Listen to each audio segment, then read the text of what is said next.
Hello, everyone, and welcome to Conversations in Horror, the podcast. Welcome, welcome, welcome. I am your host, Kevin L. Powers. I'm also the owner, operator of Something Wicked Film Festival and Events. And welcome to our podcast in which we delve into the many different facets of the horror genre, whether they're from the films from the 20s, the 30s, the 50s, and on, or if they're subgenres such as aquatic horror, Stephen King horror, or just plain thriller horror. We gotta take a little bit of everything, mishmash it, and talk about it. But we only do one film per episode. So if you're wanting to hear an episode about a bunch of different horror films, this ain't it. In this show, we take and delve deep into a single horror film so that you kind of get a good idea of whether or not this film is worth your time or not, and what we think of it. Now, every episode has a different guest host, because I like to talk about horror to anyone and everyone who is out there who wants to talk with me about horror. And for this special episode, which is not so special, but special to me, is Sarah Panazzo. So thank you, Sarah, for joining us on this episode. Bonjour. That is great because that kind of goes in with the theme of our film. We have not tackled a whole bunch of international and foreign films, but we are going to be tackling one today, and it is Alexandre Aja's High Tension. I was going to say it in French, but then I started saying Haute Tension. There you go. There you go. AKA Switchblade Romance. Switchblade Romance, which is the film that got him noticed here in the States. Now, just to preface this, I actually saw this originally in the theater before all the hoopla happened, and it was a dubbed version, but I don't remember how much of it was dubbed and how much it was still in French, because when I rewatched the dubbed version on DVD, it was a few lines in English and most of it was still in French that wasn't subtitled. So I don't know which version you saw, Panazzo, but that's the version I saw. And it's been a while since I had seen it, even though when it originally came out, I'd probably seen it 4 or 5 times. But I do want to get your reaction to this film, because this film was a very diverse film when it came out, and I will tell everyone my original reaction after you tell me yours. Yeah, so I definitely did not see this when it originally came out in theaters, because I was probably like 10 years old. Oh, God. But no, definitely when I started getting into some of the, every horror fan has their going through the motions of trying to figure things out and gotta prove how tough you are. So I had my whole, let's watch this, and Hostel, and Cannibal Holocaust, and just the worst of the worst. And I think it was at the point where we did not have this on DVD anywhere near us. None of my friends had it, so we had to find it on the internet. And so I think I did see the original version in French, with subtitles, because I do remember being like, holy shit, this is gruesome. This is disgusting. It's freaking awesome. I remember loving every aspect of the movie, probably up until the end. Which is what a lot of people actually say, and why it's such a diverse film. Yes. So yeah, how about you, Kevin? Okay, so I had read about the film and heard about the film prior to seeing the film, and I was in my post-college days where I was like, oh man, I went to college to analyze and critique horror movies. I gotta watch this movie. Because horror was one of the genres I focused on, that and animation and noir films. And so I watched a lot of foreign films in film class. Now, I knew about this one because we were going through this whole French new wave of extreme horror. And of course, I'm going to go see this at the movies. It was an art house theater I saw this in. I think, if I'm not mistaken, it was Midtown Art Cinema in downtown Atlanta. Where I saw this, and I saw a lot of movies. And I was like, oh my God, I gotta see this movie. Gotta see this. I didn't know who Alexandre Aja was. I hadn't seen his previous movies or shorts before this, but I had heard so much about it. Thankfully, no one told me about the ending. I heard so much about it that I was so pumped to see this movie. Now, when I saw the movie, I was like, holy shit, what the hell am I watching? This movie was amazing. And then the ending happened, and I was so pissed off. I was really pissed off. I was like, this is a piece of shit movie. I can't believe it ended this way. And I felt that way for several years. Now, despite the ending, I still felt that way like 3 or 4 times after I watched the movie again. So despite the ending, I still went out, bought the movie, and watched it more times because it was so good and it affected me so much. I was like, dude, this is awesome. And then I had to watch the ending. I hated the ending. Hated the ending for a very long time. I kind of saw the ending of this like I went to skip it like I do for 2001: A Space Odyssey. I skip the beginning of that movie every time I watch it with the freaking apes. I know what it means. I don't need to watch it ever again. I skipped that part. Sorry. Because it's a great movie. And then you get to the ending and you're like, okay. Yeah, like it can be a completely separate movie. So with this, I had to read. I had to let a few years go by. I had to read about it. I had to watch more of Alexander Aja's movies. I had to kind of get under what his intentions was. And when I rewatched it, probably a good decade after it originally came out, I finally fell in love with the movie. Now, rewatching it for the podcast, I still love this movie and I can appreciate the way it ended.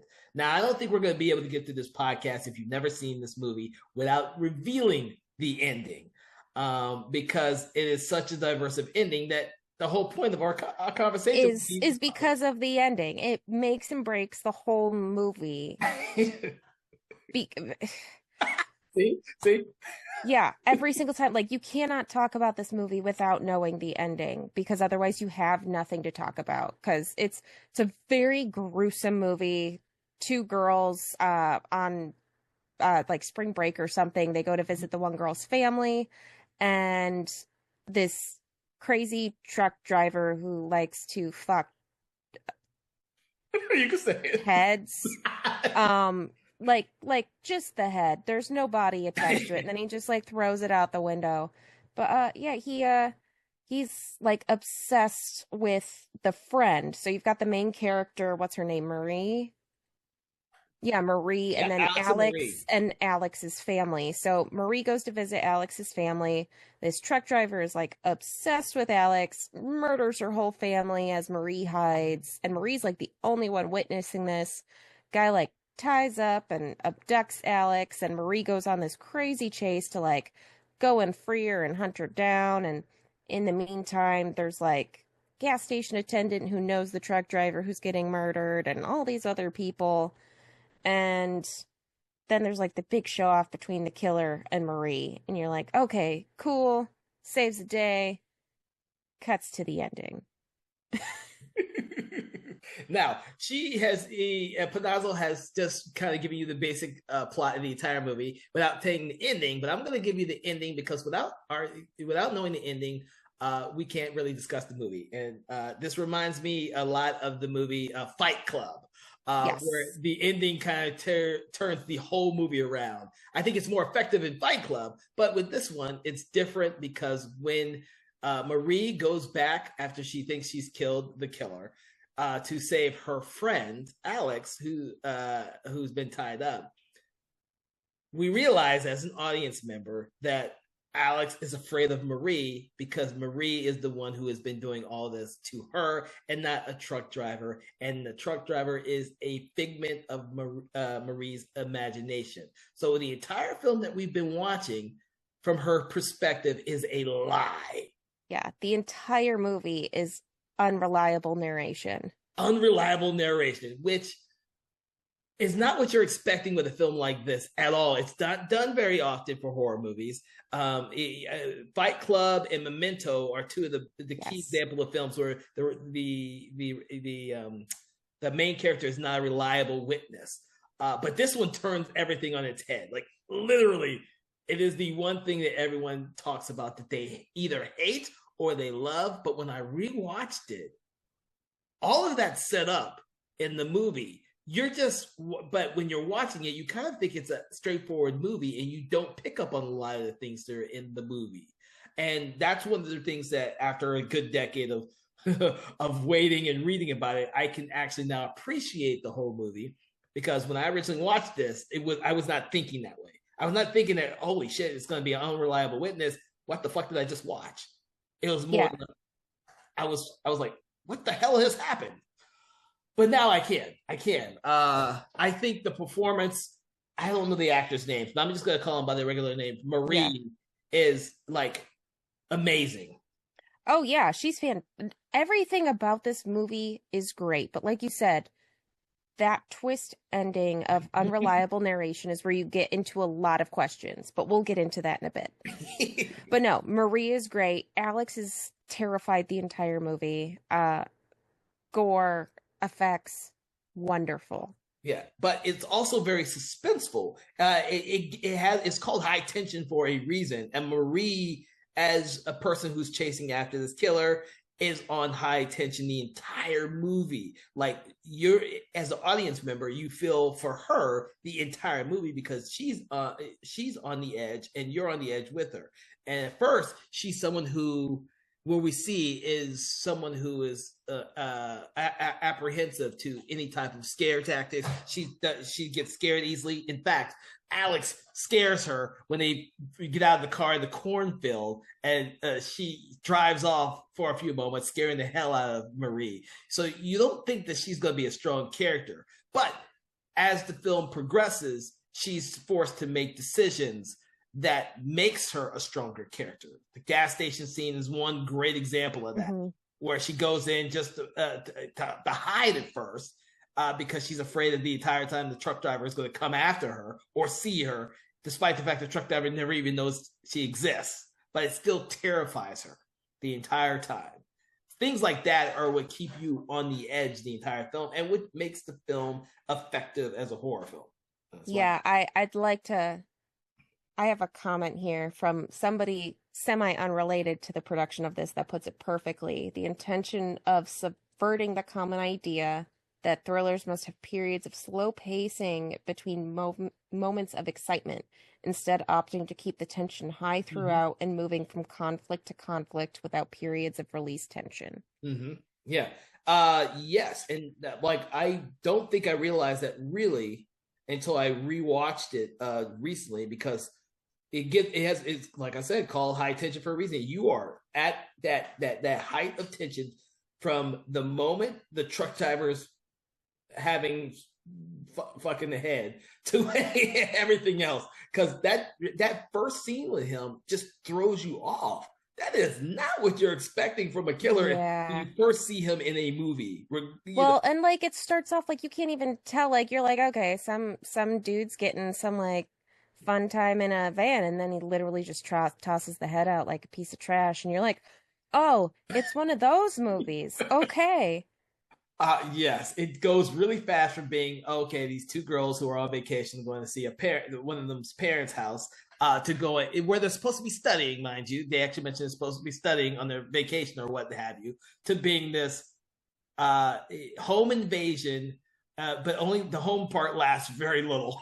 Yes, it ends up going like from the home to inside cars, gas stations, and like the woods and fields, and there's like, if I remember correctly, there's like a greenhouse thing where they're in, and it's just like, where do these people live?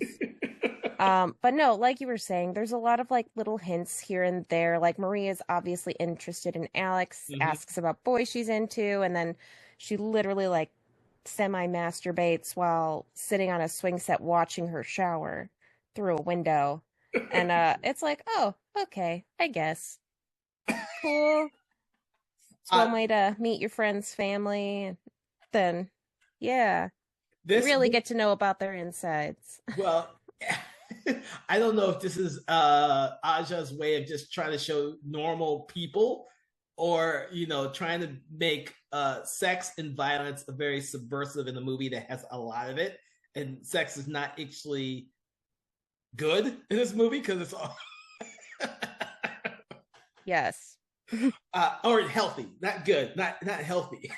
Yeah, no.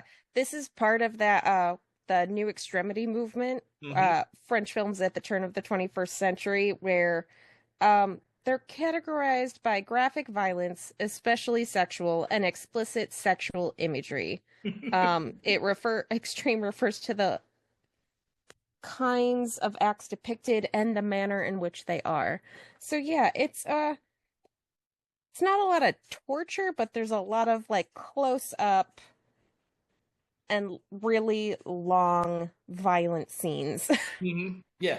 Oh, and they're not yet. There's no torture. Well, I think about the only person who gets actually maybe tortured is the father whose head gets smashed into the staircase, and But he's see, I wouldn't even say that's torture because that's like quick and over and done with. Where like Hostel would be torture because you're sitting there and just dealing with it. If anybody's tortured, it's poor Alex being dealing with this whole movie the entire time. oh my god, you might be right about that. I kind of saw that like that because that seemed a little bit extreme to push his head through a freaking. Oh yeah, no, it's extreme, but it is not torture at that point because it is over and done with. But yeah, it is quite grotesque, some of the kills in this movie. Just yeah. Well, the only one I think is not grotesque is when the truck driver kills the kid because we only hear the gunshot and it's in the cornfield. So Yeah, whereas everybody else is like, um, there's what is it? I forgot how she kills the store clerk. Oh, it's with an axe. Yeah, she just like where he gets the axe, I have no idea. He just comes up with the axe. yeah, and then like just everything else, slashes the dad's face with a straight razor, head pressed between two spindles of the staircase, and then shoves a bookcase that decapitates him. It's just it's a lot. It really is extreme. So if you are looking for like guts, gore, just this is your movie. Yeah, and the reason why it's so effective is practical effects are so damn good. They are. They're really good. It was ended up being limited in a bunch of different countries just because of how bad it was. There's one of the stories is like one of the blood spatters that hits the camera wasn't intentional. And later on in another scene, they adjust the camera and blood like oozed out of the camera from earlier where it had hidden. So it ends up being a lot of blood. Oh my god, Plus the fact that Marie and what's her name? Alex. Alex are like footless or shoeless most of the movie. And so you've got like Marie running through the woods just bare feet and it's like that poor girl. Yeah. But the thing is, when she has her comeuppance on the actual killer, the truck driver, before the reveal that they're one of the same characters, that's violent as well. Because and that's where you realize what a turn the character has come from the very meek character from the very beginning to the very end of the story, where she brutally kills the truck driver With like the concrete saw and it's so grotesque. It's and like I said, it is such a good movie up to this point that if you don't know the twist, you are not expecting it at all. Nope. And then when it happens, it like my problem still to this day is going back and watching it and being like, so how much of this actually happened? Because obviously she was not like ringing the doorbell in the middle of the night, otherwise people would have heard or something. But like there are bits and pieces that still don't track, and I don't know how much of it is unreliable narration and how much of it happened or did not happen, I guess, because I don't know what happened in her mind anymore. Because there is so much to this movie. So that is a trick of the movie. Every time I rewatch it, I kind of try and delve deeper in it, and then you can't really rely on the movie itself, which is for most movies. Number one is because it starts off with Marie, and you don't realize it's Marie just yet. She's in the room that you see her in at the very end, and all she does is repeat, "I won't let anyone come between us anymore." She repeats it several times before cutting to the so-called present day, and you realize at the very end, at some point, it seems to be a story she tells someone, but in reality, it's never a story she tells anyone.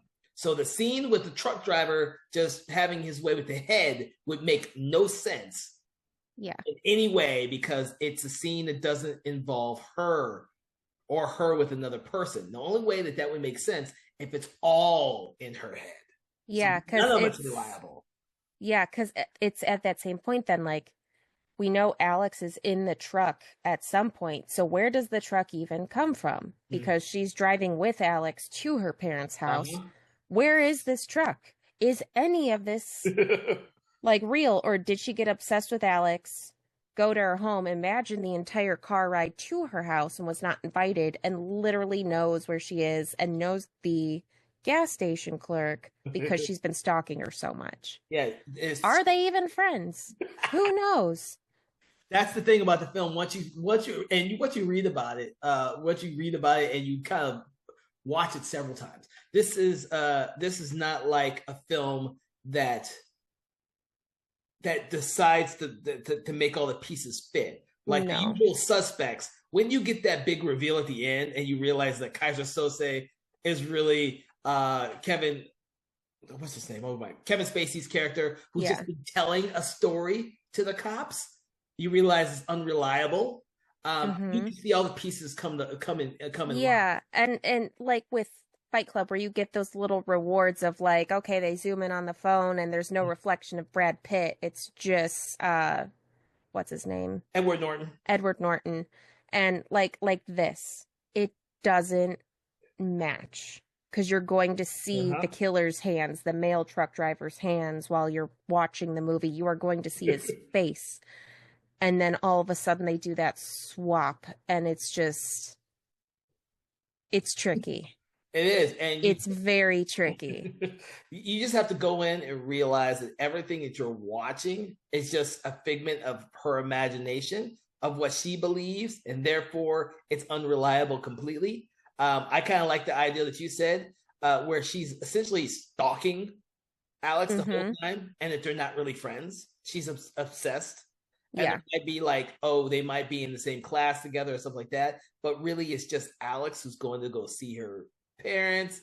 And Maria realizes this, follows her, kills everyone in the family to get to her. And that's kind of like, that would be the easiest way to make the whole movie make sense. But that's not what you're presented with. Yeah. They don't go back and try and the thing what gets people is they don't go back to try and make what you've seen before fit into the current explanation. And I think that gets a lot of people, like the like Usual Suspects, all these what was the other one I mentioned, Fight Club, they all, or Memento, you realize they actually go back and they try and to make everything make sense for the audience. This one does not do that. No. It makes everything not make any sense, other than it's all in their head. You can't rely on anything, and that may piss off a lot of people. And it did piss off a lot of people. I'm not gonna say it didn't. It did. It pissed off. Even more importantly, I don't know if you know anything about not really a lawsuit, but an almost lawsuit with Dean Koontz regarding this movie. No, I have no idea about Dean Koontz. No. So this movie was made in 2003. Screenplay was originally very similar to this, but the entire movie was from Marie's point of view. You don't find out that she's the killer until the absolute end of the movie, when they roll in like the videotape showing her killing people, right? So earlier, when I was saying that quote, intention of subverting common idea that thrillers must have periods of slow pacing between moments of excitement, etc., is line for line what Dean Koontz wrote about his novel Intensity. Which essentially, this entire movie is this, and then the twist ending that she's the killer. It's about two girls who end up getting tormented by this truck driver killing. It's literally line for line most of the movie, except the Alex character dies and the Marie character survives and ends up finding another girl in the truck driver's basement. Originally, the director here decided or said that he had never read the book, and then finally released, oh no, I took a ton of influence from this. And Dean Koontz decided to not sue for plagiarism because he found the film so puerile, so disgusting, and so intellectually bankrupt that he didn't want to be associated with it. And to this day, that is on his website. Wow. So I have to say, I've never read the book, but I did see the movie Intensity that was based on the book because I was what there were at for a time in the '90s. A lot of Dean Koontz's books were Yes. adapted to movies. I probably saw every one of them, despite the fact I've only ever read one of his books. And it didn't dawn on me that that could be a possibility with this. It's a TV movie, so the ideal is that for me, TV movies are kind of like back then were like the lower tier for horror fans. We don't really remember many of them other than Salem's Lot and It. Yeah. There's not many great Anymore either, too. you know, it's not a thing anymore. Yeah. It's streaming services. So the TV horror movie has kind of almost died, to be honest with you. I mean, it's not a thing really. But that's interesting you say that because I've never known that. And I know I've seen the Intensity Dean Koontz movie, and I probably, if there's a possibility of trying to rewatch that, I might have to rewatch it. Yes. TV movies are not always given releases on DVD or Blu-ray, which is unfortunate. Yeah. But yeah, so I thought that was hysterical that it was almost because I was like, no way. And I had to double check because I didn't know about that the first couple times I watched it. And then I read it this time and I was like, oh yeah, it's almost the exact same movie. And then they've got the twist.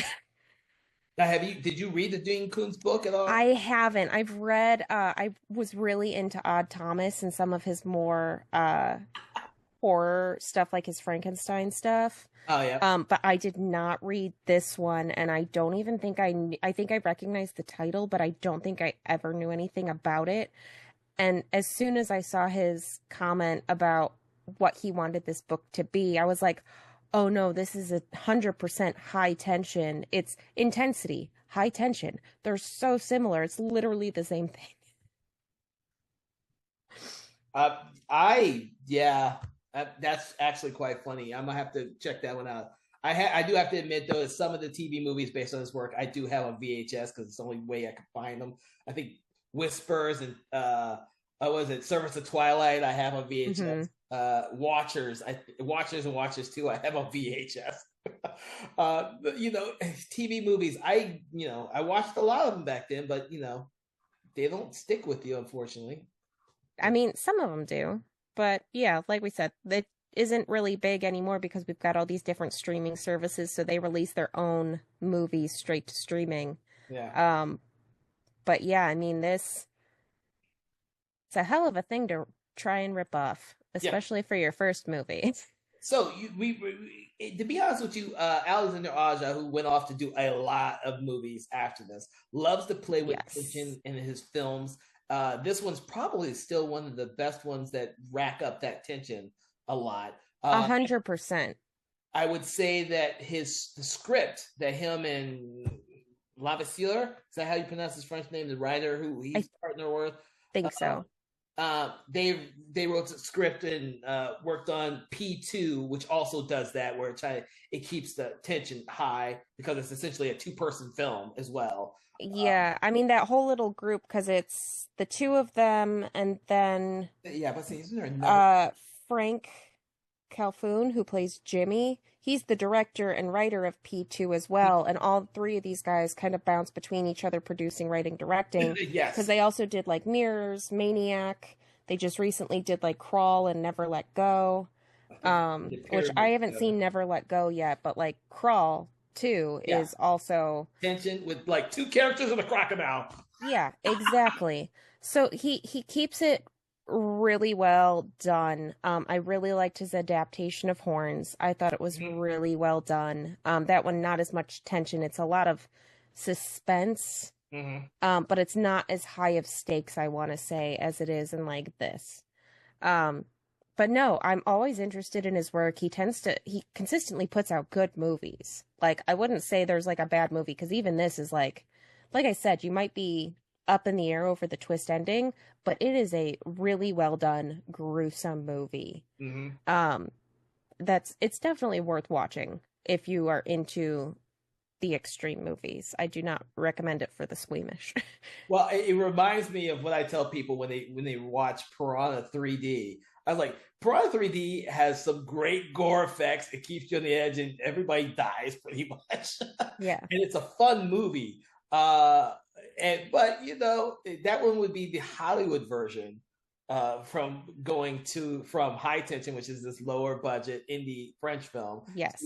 I'm going to use that same tension and rack it up with these prehistoric 3D piranhas in Piranha 3D.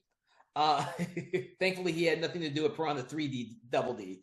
But yeah, even on that lower end of a movie like Piranha 3D, the story and the tension is racked up to keep you on the edge of your seat. And I think he does that extremely well for any of his films. I think, yes. Horns, like you said, Horns may be the one of his films that he doesn't really play with as much. Well, and because the source material is not a very high tension, high stakes. There's suspense because it's semi-murder mystery, and everybody hates the main character. Wonderfully done. Love the book, love the original author. So I thought that was pretty well done, especially with the cast. Because I think that was also like Dan Radcliffe's first big thing outside of Harry Potter. But yeah, everything else is like has you on the edge of your seat the entire time. Yeah. Whereas that one is, like I said, much more of a slow burn of, okay, who did it? Yeah. What is going to happen here? But yeah, I mean, a lot of his movies are also like life or death stakes. Yeah. And he's done a lot of remakes, surprisingly, for someone he's done very effective remakes, such as The Hills Have Eyes and even Mirrors, which is a remake of Into the Mirror. His version is actually much more suspenseful than the original Into the Mirror, which I can appreciate because I loved his version of Mirrors. I'm trying to think of the other remake other than Maniac, which he produced. I can't remember if he wrote or helped write Maniac. Yeah, he did the screenplay for Maniac, screenplay for P2. He also did Furia. Oh yeah, that's his other film. Yeah, and then he's produced a bunch of stuff. Like I said, with those two other guys, they've been all bouncing around between each other's. No, that's a good aesthetic. I don't think they've done anything other than a horror film.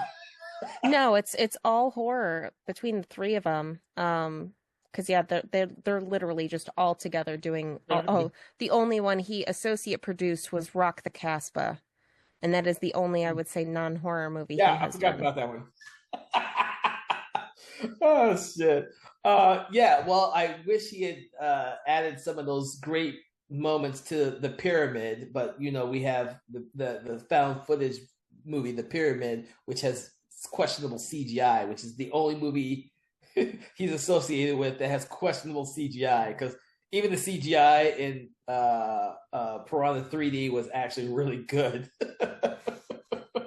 Which, you know what, you can't always afford the best CGI people, but apparently his practical effects are really good, so. And this one is all practical, and it's amazing to watch. I do think gore fans, and there are people out there who love their gore. Now, there are people who love their gore who don't need a good story, and that's why we have so many 80s movies that are fondly remembered. They're not really remembered for being good movies, but they have great gore. But of the films that were made post 2000, French horror, this is still one of the best ones. I've seen a lot of French horrors films during that French extremity, and most of those were not even released in France. Surprisingly, they were all generally made for export. Yeah. But this one still holds up extremely well. I just like to say that that's not always the case with gore films. Like I said, the 80s, there's a lot of the 80s movies that just don't hold up at all. Yeah, they've lost that thing that spark that if you grew up with them in the 80s, loving them, by the time you hit the 2020s as we are now, it's kind of like Well, and it's also one of those things, like, film as a whole has gotten a lot more violent, because I remember being like shocked at certain movies, and now Terrifier is like everywhere and everybody wants to see it, and it's like that would not have made it anywhere that would have been one of those hidden tapes that only certain people had back in like the 90s. You know what? That's Um, a good point to say, especially for this day and age with how successful Terrifier 3 was at the box office. yeah. You Because, know, like I said, there's like movies that come out now that I'm like, oh, this is much more violent than these movies that were getting blacklisted for being extremely violent in the 90s. And mm, like this is considered extreme. So, like, yeah. Time Magazine actually in 2010 did the 10 most ridiculously violent films up to that point. So, we had Passion of the Christ, Yes, that always makes it. 300, Cannibal Holocaust, Kill Bill, Wild Bunch, I Spit on Your Grave, Hostel, Battle Royale, Clockwork Orange, and High Tension. And looking at some of those now, most of those are considered very tame compared to modern day movies. Like going back and watching Hostel, I was like, this is it. This is what we were Remember? Yeah. freaking out about. Or a But Clockwork Orange. I'm like, wow. I was like, yeah, it was violent, but I don't. It, yeah. so, uh, but it's always interesting to talk about violence in horror movies and violence in cinema because of the fact that we don't talk about it enough. And for the longest time, especially in the early 2000s, aughts, whatever you want to call them, up to Mhm. the 2010s, we were getting a lot of sanitized movies. And a lot of the unsanitized movies were mostly coming from outside of the United States, foreign films like these, the Japanese extreme horror films, and all Mhm. that type of stuff. We kind of watered down, or I say Hollywood especially watered down their films to appease to the younger crowds and have all the hottest actors in them. So we got a lot of PG-13 movies or Mhm. remakes of foreign films, which were then watered down. And thankfully, no one's bothered to remake this movie. Yeah, I don't think you could really remake it at this point unless you really are just doing a cash grab. There's nothing newer you could do. I think if this was to be remade by a U.S. studio, they would try to make the whole film make sense. Yeah, which would not necessarily make a good movie. I could. I want to say that there are several great movies of remakes that were not great, such as like the Martyrs remake or the shit. What was the other one I was just thinking of? Crap. There's so many of them now because everything's been remade, and it's sad that when these movies like this get when movies with this much gore get remade, that they get watered down and sanitized. I suggest everyone go out there and just watch this one. And if you really need to watch an American version, watch the dubbed version, even though most of the dialogue was not dubbed in Yeah. English. All right. So I want to know exactly, is there anything else we need to talk about this film? Because I delved deep into the twist. We've delved deep into the gore. We've delved deep into other films by Alexander Aja. Yeah, I mean, for this movie, I think we've talked a lot about it. We could definitely get more into extreme films if that's what people like, because there's tons of new ones that are even worse that you might not even like think of. Mm-hmm. But yeah, I mean, this movie isn't trying to tell a lot. It's not trying to prove a point. It's not trying to delve deep into the inner psyche and inner workings of politics or anything like that. So it is a very entertaining film. If you love gore and guts, it is 100% great for that. Mm-hmm. Just don't expect, like I said, it's a popcorn flick, basically a very bloody popcorn flick. I'm trying. It reminds me of Frontiers, or I'm thinking of the freaking zombie movie. Oh, I wish I could remember the zombie. No, La Horde. La Horde. That is like, this movie doesn't make a whole hell of a lot of sense, but god damn it, if the gore and the zombies are Yeah, amazing. it is worth it just for the gore alone, and then you can decide if you like it or don't like it. Because, like I said, it's a really good movie, and then that ending kind of makes or breaks it for whoever watches it. Yeah, yeah. I will say if you have not revisited this film, you should, because the ending may be diversive, but once you kind of get the idea of what the film is trying to do, the ending doesn't become as problematic as you may have thought it was. That's one of the last things I like to say. And like I said, it took me a good decade to really get past it, despite the fact I'd seen it probably 4 or 5 times, if not more, before that decade hit. I've seen it. I think the last time I saw it before this podcast is probably 3 or 4 years ago. No, probably it was before COVID. COVID throws our timeline. Oh yeah. So it's probably been now about 6 years. But I'm glad I revisited it because I still enjoy the hell out of this movie. This movie for me did not age horribly. It's really effective, and that's one of the things that doesn't happen a lot for horror movies. They kind of do after a while lose their luster, but because this film is so unhinged is a good word for this. Yes, 100%. I kind of like that. I kind of really like that. And I'll continue to watch it. And I'll continue to tell people about it. It has its faults, obviously, but I think the faults are what adds to the mystique of it. So, yeah. Plus, I mean, great director. He's still making great movies. Very entertaining, very suspenseful. So yeah, I'd say it's still worth rewatching or watching for the first time, even if you know the twist. Yeah, I'd like to really hear what someone with in today's audiences watches this film for the first time and see what their reaction is to it. That would be very interesting. Well, and it's hard to, in this day and age, to not know what the movie's about, because it's like going and watching From Dusk Till Dawn for the first time now. Like, it's such a popular thing online that, like, you have to know what the twist is. Oh Jesus! Or Fight Club. I think people who have never seen Fight Club still know what the twist is. Yeah, it's like the end of Seven. What's in the box? We all know what it is, whether you've seen the movie or not. So yeah, unless somebody's like completely blind to the internet, or you're showing your 5-year-old who doesn't know anything about any of this. Right. All right.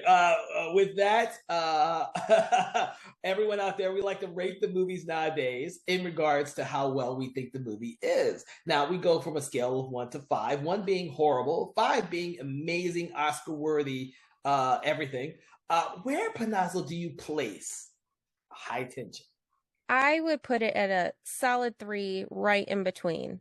Because, like I said, gore makes this movie, and then the ending is kind of leaves a little to be desired for me, just because it's like, okay, how much I like knowing things. I don't want to know that like half of this movie is possibly just taking place in their head and doesn't really happen, and then I'm like, okay, so what parts of this movie are actually real? But that also adds to the concept of the movie.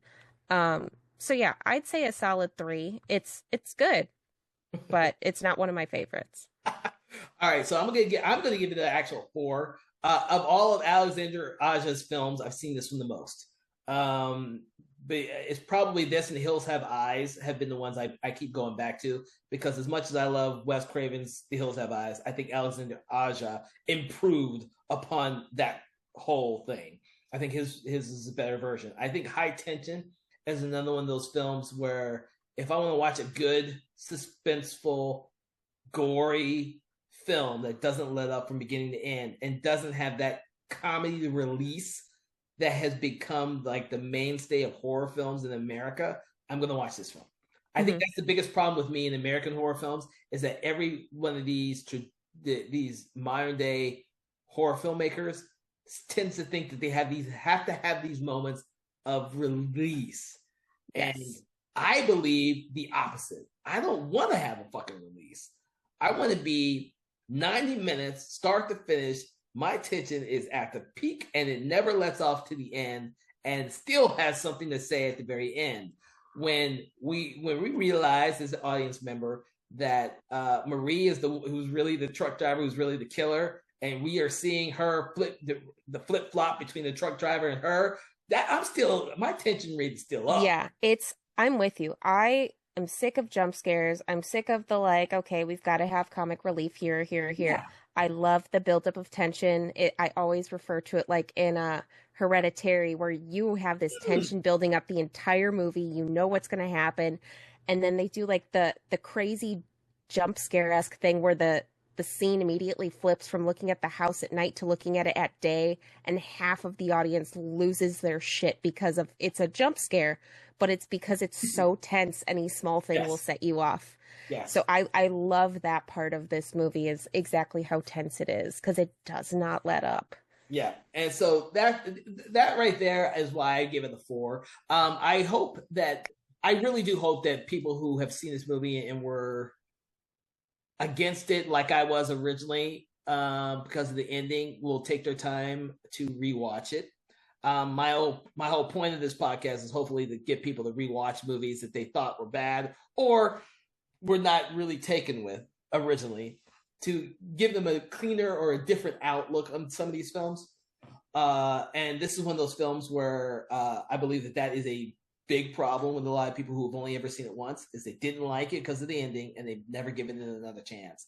I unfortunately, I've heard and listened about that a lot. Oh, we've had a few movies ourselves too, like House of Wax. House of Wax, another movie I thought was, I'm like, dude, I had a greater appreciation of it when I rewatched it, and I hadn't seen it since it originally came out.